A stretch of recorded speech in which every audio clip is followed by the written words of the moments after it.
So I really wanted to talk about the birth of Prince Archie because in recent weeks, there has been so much more focus from the mainstream media on the discrepancies, the downright lies, and the weirdness involving both of Meghan Markle's pregnancies. And I actually, at one point, took on Camilla Tominey, the associate editor of the Daily Telegraph, when writing all about that terrible twerking video when Meghan was apparently in hospital in labour with Lily. Because in Camilla Tominey's article, her analysis of this, she didn't even for a single second raise the prospect of whether this bump was real. And I think if you're a journalist, at the very least, you've got to ask questions about this. And she came back with a very snippy response as if I was some type of conspiracy theorist and, you know, us people who are in the mainstream media and the royal rota, we could never be as irresponsible as you, Dad. That was the tone of her response. And that's why I wanted to talk about Archie's birth. Because remember, I was the first person in the world to call up and to focus on all of the discrepancies surrounding Archie's birth. At the time, I was in the mainstream media. I was the executive editor of the Sun newspaper. I was determined to get Buckingham Palace on the record, and I did, in this piece, which was published on the 10th of May, 2019, and headlined Call the Mishap. Meghan Markle and Prince Harry forced to deny claims they stage-managed Archie's birth. Buckingham Palace answers 8 queries surrounding the birth of baby Archie. Brittany from the Royal News Network is with me for this. And Brittany, the reason I wanted to do this, the reason I wanted to talk about this is because I think it's really gutless of these mainstream journalists to say, nothing to see here, folks, no reason to ask any questions about this, when I was in the mainstream in May 2019, and it was so obvious to me that so many lies had been told about Archie's birth, and I wanted to find out why. Why do you think there has been such a lack of interest from other mainstream journalists on this issue? Well, I do definitely think that because of so much of, let's say, the moon bump conspiracies, fake kids, rental kids, all these sorts of things, I think some of the mainstream media do want to stay away from that, which I totally understand. I am not somebody who actually subscribes to the notion that Meghan used a surrogate. And the reason is, especially in the UK, that would have been exceptionally difficult to pull off. Now, was she vain enough to think sometimes that her belly didn't look the way she wanted it to and padded her belly? I could 100% believe that. And I understand why people question things. I understand it. So I don't think it's unfair to say, hey, people question certain aspects of this, because I know people who have started questioning more. They're like, well, I was on the idea that she had the kids, and now this twerking video, now I question it. And so I totally understand where people are coming from, but I also understand the mainstream media not wanting to get into at least some of the conspiracy realms, because it can get a little crazy going down that path. And I understand how they're like, hey, don't want to get involved in that. I'm just going to report generally, but there are questions to ask. When Meghan Markle gave birth to Archie in 2019, the world expected tradition. A royal birth announcement, a hospital photo, family statements. But instead we got secrecy, delays, and a staged photo op at Windsor Castle 2 days later. At the time, people gave them grace. Privacy, after all, was their right. Or so we thought. But now, the palace is pushing back. And the truth is disturbing. Well, yeah, 100%. And the thing is, I get that, but there were questions to ask then. Like, why would you accept as a media pack, as a royal rota pack, remember I was never part of that, oh yeah, it's just totally fine that we have been point blank lied to about the birth of this baby. Oh, it's totally fine that with those lies, it means that there was actually no formal sign off of the baby. So look, I want to show you, and because what I think is so important, Brittany, is to point out that this is what I was asking contemporaneously at the time, 6 years ago, and also how extraordinary it was, and not that I buy a lot of their answers, but how extraordinary it was that Buckingham Palace knew that this was such an issue that they actually decided to go on the record with me on it. So I'll take you through my questions then and their answers, but this is how I set up the whole story at the time. I wrote, has there ever been a couple more full of contradictions than the Duke of Duchess of Sussex? So determined were Prince Harry and Meghan to protect their privacy during the birth of their firstborn, they even released a statement beforehand insisting the public, who pay for the bulk of their very luxurious lives, would not be finding out much about it. If this couple is going to blindly throw out decades of royal tradition and use our money to run their household like a royal version of Kim Kardashian and Kanye West, then it is right for the media to ask questions about the shambolic announcement to find out what went wrong. So this week, I posed 8 key questions to Buckingham Palace about the announcement, which they have answered below. And I said, you can be the judge about what really went on. So, Brittany, I find it still extraordinary that Buckingham Palace agreed to answer these questions on the record, but they did, and here were the questions. Why did Harry and Meghan's American PR, Sarah Latham, promise to alert the media the moment Meghan went into labour, only to wait around 12 hours to do so? Buckingham Palace answered, we have always made clear the wish of the Duke and Duchess of Sussex that the birth would be a private event, as stated in our Royal Comms operational note issued on April the 10th. Their Royal Highnesses have taken a personal decision to keep the plans around their arrival of their baby private. The Duke and Duchess look forward to sharing the exciting news with everyone once they'd had the opportunity to celebrate privately as a new family. The Duchess had gone into labour in the early hours of the morning during the pre-agreed media blackout period. The labour announcement was predominantly for operational purposes to trigger the opening of the media facility. But Brittany, that really doesn't make sense when you look at my next question to Buckingham Palace of Sarah Latham. Why did Sarah Latham then seem to lie about it by eventually announcing Meghan was in labour after 9 hours after she'd actually given birth? And their answer, Brittany, here is extraordinary. She didn't. Media reporting inferred that the Duchess was not in labour, not our announcement. The announcement stated that the Duchess went into labour in the early hours of the morning. The Duke of Sussex was by Her Royal Highness's side. An announcement will be made soon. So, Brittany, to me, that feels like weasel words after the truth, after the fact.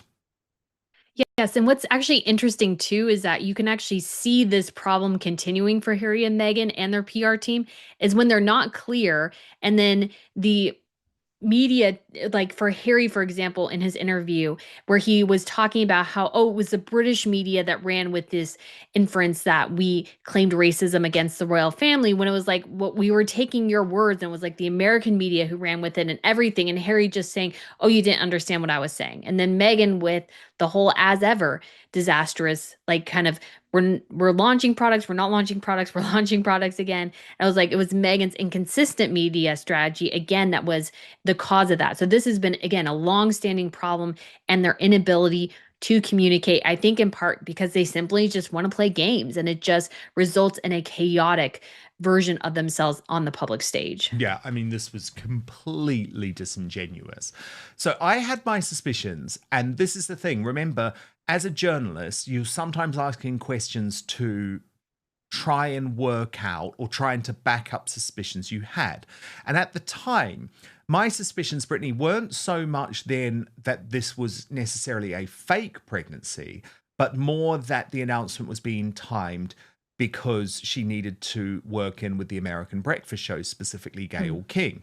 So my question then, was the announcement delayed until 1 p.m. in time for the American breakfast TV shows in New York at 8 a.m.? The answer from Buckingham Palace, no, the announcement was timed to suit the Duke and Duchess of Sussex after their family and friends had been informed. I then go on to ask, had CBS This Morning been tipped off about the due date and birth plans in order to allow presenter Gayle King to fly to the UK and film a primetime special? No, Buckingham Palace says. CBS are making a programme to commemorate the Royal Highness's first wedding anniversary. So again, I'm just not convinced, Brittany. I think they were absolutely doing it for Gayle King and Savannah Guthrie.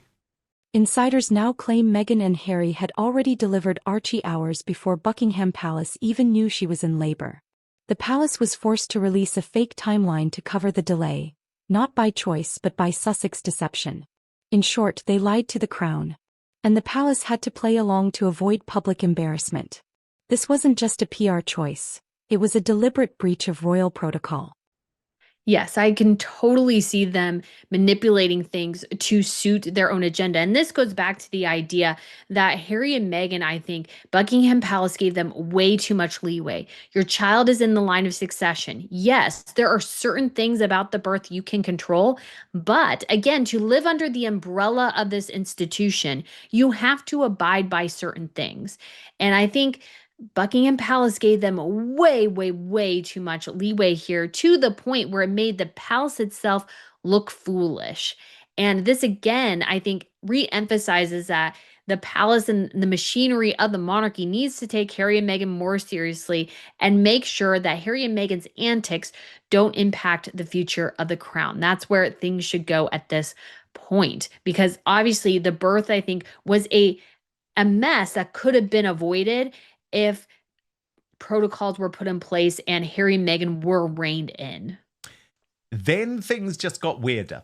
Brittany, they got weirder because everything around this announcement just went wrong. Like everything around this announcement went wrong to the point where apparently emails weren't being sent. I mean, it's 2019, right? But this was my question because I was really trying to trap them into their own lies sometimes to really ensure that they were going to blame an email failure when, you know what, you could just pick up the phone, couldn't you? But anyway, so this was my question.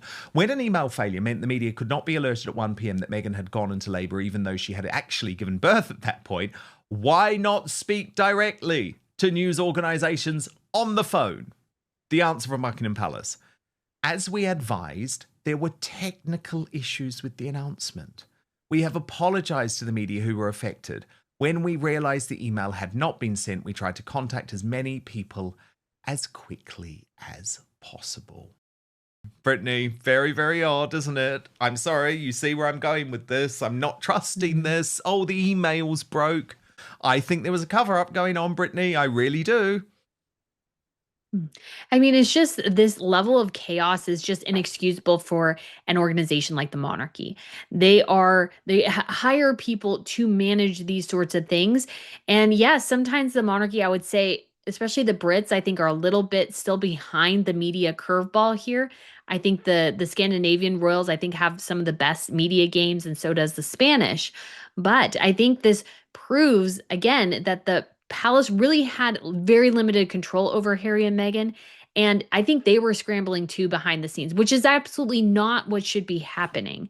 And if Harry and Meghan wanted to run things their way, well, that's fine. But your kids aren't in the line of succession. They aren't part of the monarchy. Like, we can do things another way. But at this point, the kid, them, everything is being paid for in many ways by the taxpayers, and the taxpayers deserve a level of transparency. But that's my point. We've never had the truth because it just gets weirder, Brittany. It just gets weirder because my next question to Buckingham Palace was this. Why in the period between the in labour announcement being broken by Sky News and the Instagram post announcing the birth did Buckingham Palace press officers officially deny any birth? The answer from Buckingham Palace, we would only ever confirm the birth following an official announcement. Instagram was also not how the birth was announced. It was done via an official announcement. So, Brittany, in other words, yes, they did lie. They did lie. They told people this baby hadn't been born when the baby had apparently been born. You can see why people think this is just so strange. It is. And you have to as well think Meghan started this. Meghan and Harry are the ones responsible for the chaos surrounding their children. They really have nobody else to blame. And I could also see this too, that some of this chaos is happening because I would imagine Harry and Meghan aren't even telling the palace the full truth. And so I could totally see a situation as well where communication is not happening deliberately because Meghan and Harry aren't communicating with people in the way they should be. And again, this goes back to the idea of Harry and Meghan, as members of the monarchy, as working royals, must abide within certain protocols regarding birth. And that has to be followed. And yes, you will have your personal moments, but you are serving a broader institution. If you want to be a private citizen, you had your chance to do that months ago, but Meghan never cared again. She did not care about what the monarchy needed from her at all. And as a result, people think her kids are fake. They think they're AI. They think they're borrowed kids, like all these sorts of things because of Meghan and Harry. And for Harry, especially, who has dealt with rumors that he is James Hewitt's son and those sorts of things, to put that burden on his own children, I think is completely and utterly appalling. Every royal birth before this followed a pattern of transparency, tradition, and respect for public trust. By staging Archie's introduction after the fact and manipulating media coverage, Harry and Meghan sent a message. We're rewriting the rules, and lying if we have to. Remember the staged Windsor Castle photo op? Meghan in white, Harry glowing with joy. But it wasn't live. It wasn't current. The baby had been born over 2 days earlier, and the press was kept completely in the dark. Tom Bower called it one of the greatest PR manipulations in modern royal history. The public was fed a fairy tale, but behind the scenes the palace was scrambling. Then the questions went on, Brittany. Was the 12:40 p.m., 7:40 a.m. in New York embargo on little Archie's first appearance put in place to maximize coverage on the US morning TV shows? This is, do you remember when Harry and Meghan appeared with the baby? There they are at Windsor Castle. And the answer was no. The photo call at 1200 with an embargo of 1240 was timed to fit around the timing of the Sussexes' visit to Windsor Castle to introduce their son to his great-grandparents. And then I asked, given Prince Harry spoke publicly about the birth in such lovely details, why not inform the media of where it took place in order to stop speculation and unnecessary false reporting? Answer from Buckingham Palace: we have always said the birth would be in private in accordance with the express wishes of the parents and made it clear on the day we would not be releasing this information. In this context, it is very unfair to blame individuals for stories which the press choose to run. Now, I went on to say, many people will rightly not be worried about the minutiae of this debacle. They're interested in the historic pictures and cute words from Harry and Meg. But for the media, this is a question of trust and respect. So the next time we hear the Sussex couple bellyaching about privacy, please remember this is a couple who appear to pick and choose which parts of life are private and will work with the media when it benefits them to do so. But Brittany, my point is, this was a scandal at the time. It remains a scandal today. And it should. And what you see there too is that the palace is blaming the press for running stories they didn't like, or stories of chaos behind the scenes, which was what was actually happening. And again, this goes back to, I think, competing PR teams. You know, the Sussexes had theirs, the palace had theirs, Catherine and William had theirs, Charles has his, and they're all, I think, clashing over this. I think there's a massive disruption going on behind the scenes and a level of chaos that I think Meghan sort of loves to, I'm sure, rile people up and get people talking and all these sorts of things. And so you see this absolute disaster unfold, and you can't blame the press for running stories if you're not communicating effectively. This, again, goes back to PR Basics 101. If you're not communicating effectively, wouldn't you know it, the media runs with other things. So if you actually run a good PR team, you should not have these issues. I mean, the problem, of course, with Harry and Meghan is not PR really, it's themselves. And I think themselves were, or Harry and Meghan were dictating so much of this going on behind the scenes. And you just see an epic train wreck unfold. And again, all goes back to Harry and Meghan. They could have done it the simple way, but always they choose the hardest way to achieve things. And I don't think it ever actually results in good things for them. No, it doesn't, Brittany. It absolutely doesn't. And I will stress, it doesn't matter what you think about why there was a cover-up going on. Okay? It doesn't matter in this case about whether you think the birth was real, whether you think there was a surrogate, whether you think Meghan was wearing a moon bump. The fact is, Harry and Meghan lied. Buckingham Palace lied on their behalf. There was a complete cover-up over the birth of Prince Archie, and we have to keep looking into why. And the fact that I was asking those questions within the mainstream media back in 2019 proves that actually, if anyone was just interested in trying to find the truth, there is an opportunity to do that. So why speak out now? Because the Sussexes keep referencing that moment in interviews, Oprah, Netflix, podcasts, spinning it into a tale of royal mistreatment. But the palace has receipts. And they're no longer staying silent. Enough is enough. The narrative has to be corrected before history writes the wrong story. This wasn't just about a baby. It was about trust, about tradition, and about the line that Meghan and Harry crossed. Again.